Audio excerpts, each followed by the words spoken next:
Chaque jour, Charles et Carole vous présentent la leçon de l'école du sabbat.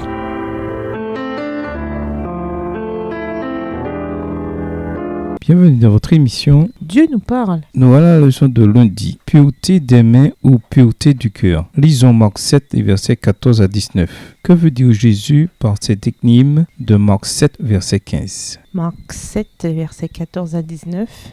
Ensuite, ayant de nouveau appelé la foule à lui, il lui dit « Écoutez-moi tous et comprenez, il n'est hors de l'homme rien qui, en entrant en lui, puisse le souiller. Mais ce qui sort de l'homme, c'est ce qui le souille. Si quelqu'un a des oreilles pour entendre, qu'il entende. » Lorsqu'il fut entré dans la maison, loin de la foule, ses disciples l'interrogèrent sur cette parabole. Il leur dit « Vous aussi, êtes-vous donc sans intelligence? Ne comprenez-vous pas que rien de ce qui, du dehors, entre dans l'homme ne peut le souiller? Car cela n'entre pas dans son cœur, mais dans son ventre, puis s'en va dans les lieux secrets qui purifient tous les aliments. » Les paroles que Jésus prononce dans ce passage constituent un casse-tête pour ceux qui réfléchissent à leur rapport aux enseignements de Lévitique 11 concernant les animaux purs et impurs. Jésus est-il en train d'abolir cette distinction? Les adventistes se trompent-ils en enseignant que l'on doit manger que des animaux purs? Premièrement, il serait étrange que Jésus rejette soudainement les instructions mosaïques dans Marc 7, les versets 14 à 19, alors que dans Marc 7, les versets 6 à 13, il vient de défendre Moïse face aux traditions. Deuxièmement, la tradition que soutiennent les pharisiens ne provient pas de l'Ancien Testament, contrairement aux lois alimentaires. Troisièmement, quand il est dit dans Marc 7, verset 19, que Jésus purifie toute nourriture, cela ne signifie pas que les lois alimentaires sont abolies, mais plutôt que la tradition de la souillure par le toucher imaginé par les pharisiens n'était pas valide.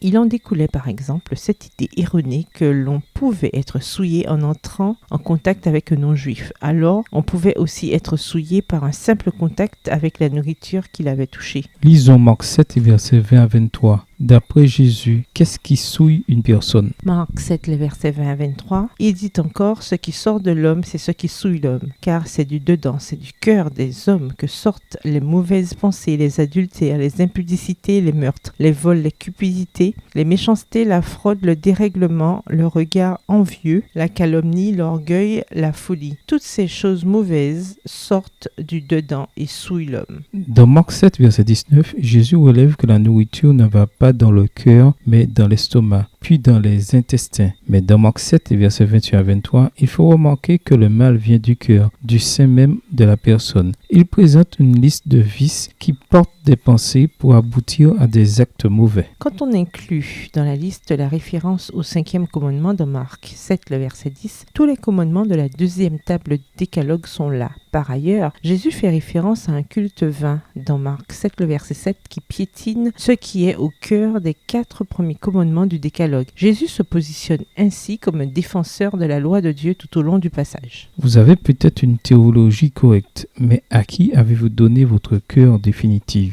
Au revoir. Et à demain si Dieu veut. Dieu nous parle. Chaque jour, Charles et Carole vous présentent la leçon de l'école du sabbat.